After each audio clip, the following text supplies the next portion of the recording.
بیگم کے beauty parlour سے تیار ہو کر آنے پر مختلف شوہروں کے ڈائیلاگ۔ فضادی میاں: ارے واہ بیگم پوری چڑیل لگ رہی ہے، لڑائی شروع۔ سیانہ میاں: واہ جی واہ، لگتا ہے سیدھی پرستان سے آ رہی ہو۔ بیگم خوش۔ بھولا میاں: بیگم جی پارلر بند تھا کیا؟ دنگا شروع۔ کنجوس میاں: بیگم تم صرف سرخی بھی لگا لو تو حقیر لگتی ہو۔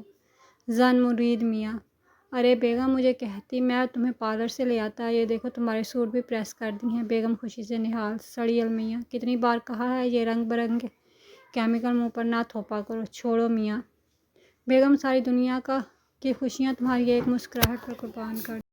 تنگ میاں: بیگم جو تمہارا دل کرے کرو، تم کون سا میری کوئی بات مانتی ہو۔ شوخا میاں: بیگم تم تو میک اپ کے بغیر ہی اتنی پیاری ہو، میک اپ کر کے تو پری لگتی ہو، پری۔ دبنگ میاں: بھائی واہ ہماری بیگم تو لاکھوں میں ایک ہے۔ خوشامدی میاں: 14ویں کا چاند ہو یا آفتاب ہو، جو بھی ہو تم خدا کی قسم لاجواب ہو۔ خپتی میاں: بیگم تم پارلر جانے کی بجائے خود سے میک اپ کر لیا کرو نا، تاکہ پارلر کا اعتبار تھوڑی ہے۔ شگلی میاں: آپ بیٹھیں، وہ چڑیل پارلر گئی آئی ہی ہوگی۔ میاں کے